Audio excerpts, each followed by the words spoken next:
En esta parte del programa estaremos hablando sobre un tema bien interesante que se ha convertido cada vez más en una necesidad por parte de los usuarios, cómo protegernos y evitar esos hackeos a nuestra cuenta de WhatsApp u otras redes sociales. Para eso está con nosotros Luis Serrano, él es coordinador de Redes Ayuda para alertarnos y explicarnos qué podemos hacer en estos casos. Luis, buenos días, un placer saludarte, bienvenido. Hola, buenos días. Gracias a ustedes por la invitación. Luis, cada vez vemos más denuncias de personas relacionadas con los medios de comunicación, pero también con el mundo artístico. Recientemente veíamos la denuncia de esta saxofonista hablando sobre el acoso a través de las redes sociales y cómo querían quitarle su cuenta de WhatsApp. ¿Qué podemos hacer y qué tan común son estos casos? Mira, son bastante comunes en el mundo artístico. Bueno, los puedes dividir como en varias fases, ¿no? En varias formas en las que lo buscan vulnerar. Primero, en el ámbito un poco más privado, que es este tipo de ataques a aplicaciones de mensajería instantánea como WhatsApp, Telegram y en últimos casos Signal, aunque con Signal es poco común. Y luego tienes el ámbito público, que están las redes sociales, Twitter, Instagram, Facebook y también YouTube. Y ya cuando se meten con YouTube, si son músicos, por ejemplo, y monetizan a través de esa red, le afecta también la forma en la que el artista ve retribuido su ingreso. Entonces, para el ámbito privado, lo primero es no compartir los datos con nadie. Sí, ahí puede haber una serie de acosos, puedes tener mucha gente escribiéndote por ahí, sobre todo si el artista es famoso y se le filtra el número en algún sitio web donde hay muchos fans o donde hay muchas personas interesadas en conocer al artista. Bueno, ahí probablemente el artista pierda ese número de WhatsApp o tenga que cambiar ese número de WhatsApp, pero es porque ese número es muy público, entonces todo el mundo logró acceder a eso. Pero para poder ingresar a la cuenta de WhatsApp, necesariamente la persona va a tener que compartir esos datos de WhatsApp. Ahora bien, en el caso de Miami, por ejemplo, los países donde acceder al buzón de voz sea bastante sencillo, por ejemplo, en el caso de Miami, tú puedes acceder a tu buzón de voz llamando desde otro teléfono y dando los datos para poder acceder. Y mucha gente tiene como clave del buzón de voz la clave estándar, que es 0000, 1234, o la clave estándar que tenga la operadora. Hay intentos de hackeo, y he visto varios casos, sobre todo en Miami, de personas que han perdido su WhatsApp porque el atacante intenta tener el código a través de llamada, la persona que recibe la llamada cuelga la llamada y ese código va al buzón de voz. Luego el atacante intenta ingresar al buzón de voz a través de esta forma genérica de acceder al buzón de voz y por lo tanto logra acceder a la cuenta de la persona atacada. Pasa mucho con artistas, pasa mucho con periodistas, pasa con activistas, pasa con un montón de personas que, digamos, son puntos de ataque comunes para este tipo de personas. Y aquí la recomendación, bueno, evidentemente si necesitan, a juro, el buzón de voz, tratar de tener otra clave que no sea la clave estándar, que muchas veces lo malo de estas claves es que son claves que son solamente 4 dígitos, ¿no? Pero si vas a tener esta clave de 4 dígitos, que es una clave que no necesariamente cualquier persona la logre detectar, o sea, que no Ahora, sea la Luis, fecha de cumpleaños. ¿qué es lo Sí, que no podemos hacer para que violen estos sistemas de protocolo de nuestras redes sociales? Y en todo caso, ¿para qué lo están usando los hackers, toda esta información? depende del objetivo, ¿no?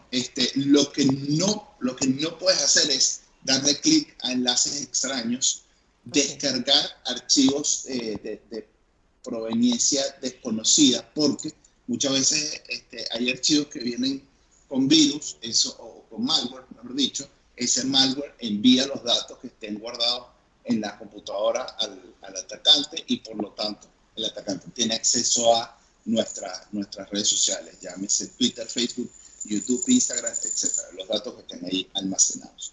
¿Para qué usan estos datos? En el caso de las redes sociales, algunas veces es simplemente decir que hackearon a esa persona. Segundo, puede ser que el atacante quiera tener acceso a la red de contactos de la persona vulnerada. Por ejemplo, en el caso de WhatsApp, en Venezuela, por ejemplo, se usa para la compra y venta de divisas. En otros países, para sacar préstamos en dólares de las personas conocidas, allegadas a la víctima. Entonces le dice, mira, préstame este monto por criptomonedas porque tengo una emergencia y porque lo quiero hacer por allí. Y si la persona que recibe el mensaje tiene afinidad, bueno, a lo mejor hace el préstamo. Esa es otra de las razones. Lo tercero, por ejemplo, en el caso de YouTube, se usa mucho para arrastrar de la monetización que tenga ese canal de YouTube hacia otro lado. Entonces tú ves que atacan a un artista importante y este artista importante de repente hace el live sobre criptomonedas o sobre cualquier otra cosa. Y en ese live tienen como algunos aportes de los fanáticos o algunos aportes de las personas que están viendo el live. Entonces apunta hacia allá, apunta hacia tratar de monetizar de alguna forma la red de contactos que tenga la víctima. Ahora, Luis, una vez que la cuenta ha sido hackeada, ¿hay manera de recuperarla o es demasiado engorroso el proceso? Bueno, hay maneras de recuperarla y suele ser engorroso la forma de hacerlo. Casi todas las plataformas hoy ya tienen un protocolo de cómo hacerlo. En el caso de Twitter, tienes la línea de ayuda de Twitter, que son los que en estos casos suelen responder un poco más rápido. En el caso de WhatsApp, es tratar de iniciar sesión nuevamente en WhatsApp si pierdes tu cuenta. Si no se logra, por X o Y razón, WhatsApp habilita un correo que se llama support@whatsapp.com, en donde ellos tratan de responder con la mayor celeridad posible y quizás tengas que esperar un rango de 7 días si el atacante activó la verificación en 2 pasos de WhatsApp. Pero en support@whatsapp.com se puede hacer esa recuperación. En el caso de Facebook e Instagram, tienes que tener el correo con el que abriste ese Facebook o ese Instagram a uno de los correos que en algún momento tuviste vinculados, ¿sí? Luis, ¿y cómo sabemos que nuestra cuenta fue hackeada? Bueno, eso es un buen tema porque podemos estar nosotros, por ejemplo, revisando cuáles son las direcciones IP desde donde nuestra cuenta fue iniciada. Casi todas las plataformas tienen una opción que te dice qué dispositivos están vinculados y nosotros tener conciencia de dónde tenemos vinculadas nuestras cuentas. Por ejemplo, muchas personas quizás tengan su Instagram vinculado únicamente a un dispositivo. Entonces, si Instagram te dice que tienes 2 dispositivos vinculados, ahí ya tienes formas de saber que tu cuenta fue vulnerada. Otra de las formas de saber es en las direcciones IP donde se ha iniciado sesión. Pero en la mayoría de los casos, casi no suele haber, casi la víctima no suele tener el acceso a su cuenta. O sea, que la mayoría de los casos, no digo que sea así todo el tiempo, pero en la mayoría de los casos se suele cerrar la sesión en el dispositivo de la víctima y el atacante suele publicar por allí cierto contenido o ciertas cosas que le interesen. Entonces, claro, si la víctima tuviese el acceso y ve que se publica algo que esa persona no publicó, obviamente se va a dar cuenta de que fue atacada y puede hacer el procedimiento correspondiente como cambiar de clave, cambiarle la clave al correo, etcétera, etcétera, para poder sacar al atacante de la cuenta atacada, ¿sí? Algo que estamos viendo con mucha frecuencia aquí en el estado de Florida ha sido estos anuncios, estas amenazas a algunas instituciones educativas que han traído consecuencias importantes para quienes han hecho estas denuncias, pero en otros casos los familiares señalan que las cuentas han sido hackeadas. ¿Se puede establecer verdaderamente si estas cuentas han sido hackeadas? Sí. Por ejemplo, tú pudieses ver el historial de inicio de sesión de las supuestas personas que fueron hackeadas. Vamos a utilizar el término supuesto porque no sabemos si sí o si no. Entonces tú puedes ver en el historial si siempre inicia sesión en, en ciertas direcciones y tienes un inicio de sesión en otro estado, por ejemplo, ahí la cuenta fue vulnerada. Probablemente el atacante no esté usando su propia dirección IP para hacer esos tweets, porque entonces sería sencillo poder ubicarlo, sobre todo haciendo este tipo de amenazas en los Estados Unidos. Entonces, a través de los inicios de sesión sería muy fácil determinarlo. También las personas que fueron vulneradas pueden revisar en los datos que tiene la aplicación de ellos. Las aplicaciones te guardan todos tus datos de inicio de sesión y todos los datos que tienes sobre ti. Entonces, en esos datos tú puedes determinar si tu cuenta fue vulnerada o si alguna persona fue vulnerada, y esto puede servir como carga de pruebas para que las autoridades investiguen quiénes están haciendo estas amenazas y logren hallar a los culpables. Ahora, otro tema que también se mantiene en el tapete por la importancia noticiosa es esta campaña que está liderando Estados Unidos en contra del uso de TikTok dentro de las instalaciones de gobierno. A esta campaña se han sumado muchos países de Europa incluso. Quisiera que nos hablaras acerca de eso. ¿Tiene consecuencias realmente el uso de TikTok, sobre todo por parte de los niños? Lo que pasa es que aquí hay se unen varias cosas. Lo primero es, más allá de la campaña, la prohibición del uso de TikTok para funcionarios públicos es debido a que estas autoridades no tienen certeza de hacia dónde van esos datos, debido a la vinculación de la empresa matriz de TikTok, que es ByteDance, con el gobierno chino. Es decir, hay partidarios del gobierno chino que forman parte de la empresa y por lo tanto existe la desconfianza. En la reciente sesión que tuvo el CEO de TikTok en el Congreso, habló del proyecto Texas, que es un proyecto que se está desarrollando, en donde a través de allí se van a centralizar los datos que lleguen o que provengan de los Estados Unidos. Entonces, claro, eso puede aliviar el caso de los Estados Unidos, pero no necesariamente el de la Unión Europea, ¿no? que digamos, son territorios diferentes. En cuanto al uso de los niños, el propio TikTok tiene una restricción de 14 años o 12 años, entre 12 y 14 años, que no puedes utilizar la cuenta si eso va por abajo de ahí. Y el propio algoritmo sí genera cierto tipo de adicción, es decir, el algoritmo constantemente busca que tú estés atrapado allí, por eso te muestra cosas en las que tú eres afín. Por ejemplo, si a ti te gusta el periodismo, te gusta el béisbol y a lo mejor te gusta la tecnología, entonces siempre TikTok te va a recomendar esos tres temas y de repente te quedaste viendo un video de comedia un ratico y te va a recomendar muchos videos de comedia para que siempre estés atrapado allí. Ahora bien, el contenido que se genera en TikTok a veces se escapa un poco de las manos de las plataformas.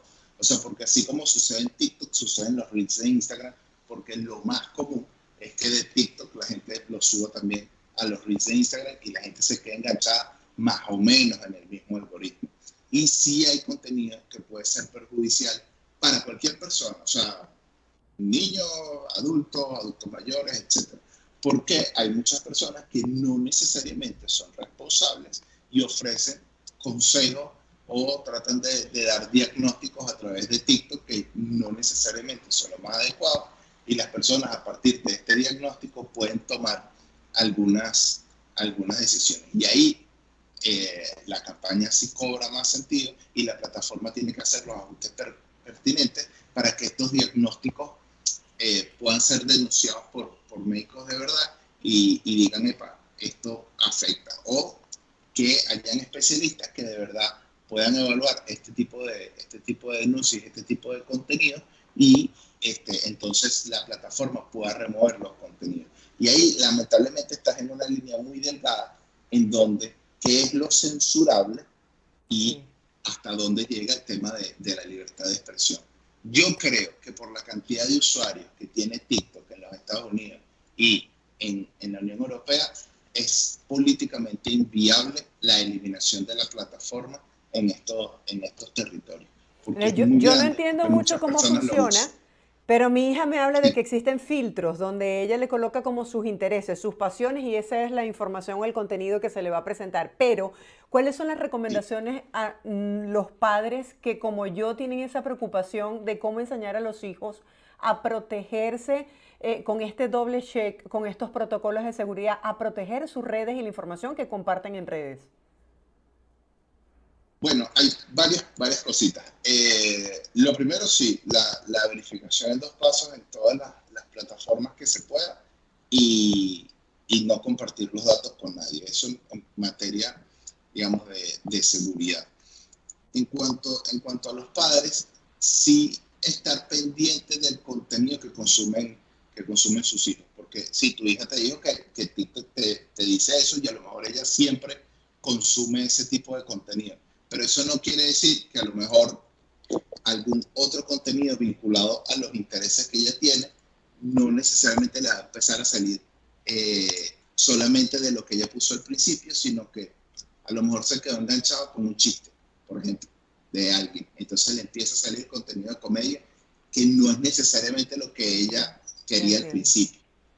¿Sí? O sea, es Entonces, difícil claro, tener el control.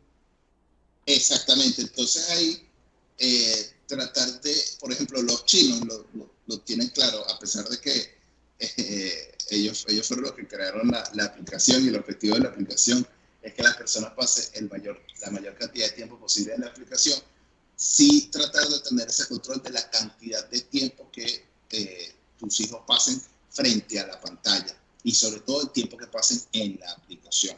Entonces ahí hay que estar bastante pendientes de eso y si en algún momento puedes hacer el acompañamiento, digamos, quizás no todo el tiempo, pero de forma aleatoria durante la semana o durante el día, de ver qué tipo de contenido está apareciendo allí, eh, bueno, entonces ahí tú puedes hacer una supervisión. Por ejemplo, hay un chiste bastante curioso de TikTok que dice, siéntate con tu pareja en TikTok, entonces ve los 10 videos y ve si le aparece una mujer ahí. Es un chiste de TikTok, pero ese chiste tiene sentido en términos de que tú puedes revisar esos 10 videos que están apareciendo ahí y puedes más o menos medir qué tipo de contenidos está recomendándole TikTok a la persona y en particular a tus hijos. Entonces, puedes hacer esa revisión de cuáles son esos 10 primeros videos, 12 videos que le aparecen, que están apareciendo allí, y ahí tú ves la medición si es un contenido que te parezca que les conviene, a lo mejor es un contenido sano. Hay contenido bastante sano y bastante educativo en TikTok, no son solamente los bailecitos y los chistecitos. Entonces, hay contenido informativo en TikTok. Entonces, esa revisión paulatina puede hacer que tú sientas mayor confianza con la aplicación y sobre todo con el contenido que consumen tus hijos. Y por último, eh, tratar de revisar quiénes son las personas que interactúan con tus hijos a través de TikTok. ¿Son sus amigos? ¿Son desconocidos? Hay personas que a lo mejor le están escribiendo y le están compartiendo contenido que no necesariamente tú quieres que tus hijos reciban. Entonces, en función de eso, eh, puedes entonces hacer o verificar cuál es la salud que Luis, tiene las plataformas de tus hijos. TikTok también es vulnerable a este tipo de hackeos. ¿Pueden hackear las cuentas de TikTok? Todas las plataformas son vulnerables siempre. No existe ninguna plataforma que no sea vulnerable. No solamente por la plataforma, sino porque las víctimas solemos ser los usuarios. Entonces pueden haber ataques dirigidos a nosotros, los usuarios. Entonces, todas las plataformas son vulnerables. Ahora, háblame un poco acerca de la ley. ¿De alguna manera se penaliza, se controla a las personas que cometan estos delitos? Sí, acceder a una cuenta sin permiso de terceros es un delito en todas partes del mundo. O sea, en Venezuela, en Estados Unidos, en la Unión Europea, en todas partes. Si usted está atacando a alguien, usted es denunciado y las autoridades logran dar con usted, probablemente pase por un proceso penal. Ahora bien, encontrar este tipo de atacantes no siempre es sencillo. Y segundo, no siempre están en el mismo territorio en donde ocurren estos ataques. Por ejemplo, no sé si recuerdas el ataque a Colonial Pipelines, a la empresa. Este ataque, No, no lo después recuerdo. de la investigación, fue un ataque que dejó sin combustible la costa este en Estados Unidos hace un año, o un par de años. O sea, fue un ataque que afectó bastante la economía tanto del país como de la empresa. Y el FBI determinó que el grupo que hizo este ataque era un grupo en Rusia. Entonces, bueno, ¿cómo hacen las autoridades de Estados Unidos, más allá de hacer una solicitud de Interpol para hallar a los verdaderos culpables? Y además la responsabilidad penal es personalísima, no puedes decir, bueno, fue este grupo y los metes presos todos, porque tienes que determinar qué personas de ese grupo fueron los responsables. Entonces, hallar a los culpables es lo realmente complicado de este asunto, porque no siempre están en el territorio. En el caso de Estados Unidos, no siempre están en Estados Unidos, como en la mayoría de los casos pasa. Puede ser que esto que tú estás diciendo de que hayan personas que han recibido ciertos tipos de amenazas, las personas que hacen esas amenazas no estén en Estados Unidos, por ejemplo. Entonces, sí, hay un delito, hay una pena que pueden atravesar, pero no necesariamente pueden hallar a los culpables por no tener las herramientas o por no estar en el territorio. No, y como tú dices, puede ser que abran la investigación y le den seguimiento a estos casos cuando tienen consecuencias complejas como esto que señalabas, pero cuando son casos particulares es más difícil, ¿no? Porque son muchas las demandas. Veía el caso, el testimonio de esta saxofonista que decía que se sentía acosada, que le hacían incluso amenazas bastante fuertes a través de WhatsApp y del resto de sus redes sociales. Si estamos siendo víctimas de este tipo de situaciones, ¿qué debemos hacer? ¿Se puede acudir a las autoridades para buscar apoyo? Sí, de hecho sobre todo en Estados Unidos, hay bastante legislación que protege a los usuarios. Entonces, si estás siendo víctima de acoso, lo primero es acudir a las autoridades. Lo segundo es tratar de buscar apoyo psicológico en este tipo de momentos. ¿Por qué? Porque tú pudieses decir, yo ignoro el teléfono y ya, pero si, digamos, si tu sustento, si tu vida, si tu día a día necesita que tus redes sociales estén lo más limpias posible, entonces ahí vas a necesitar tener ese apoyo psicológico. Y lo tercero es no tener el miedo a bloquear las cuentas que te están acosando. No tener ese miedo. Hay una cuenta que te manda 100 mensajes, que te escribe por mensajes directos, que te manda mensajes que tú no quieres recibir, bloquea esa cuenta. Tienes que hacerlo 100 veces, hazlo 100 veces, pero bloquea esas cuentas. Si tienes a una persona que te apoya, otra persona que te ayuda a manejar tus cuentas de redes sociales, que bloqueen esas cuentas. No tienes por qué estarte calando a recibir amenazas, a recibir mensajes digamos, que te alteren en tu día a día y para eso está esa opción. Y también puedes denunciar este tipo de cuentas que se estén sobrepasando a través de las redes sociales.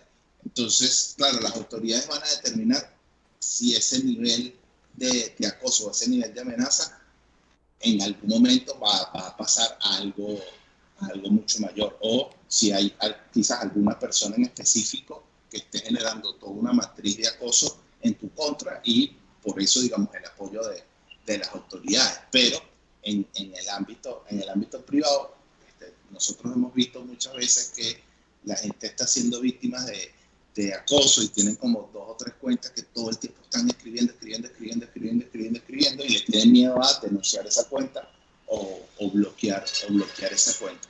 Entonces, allí lo importante es que tengas plena conciencia de para qué estamos usando estas redes sociales y hacer los bloqueos pertinentes para que puedas continuar.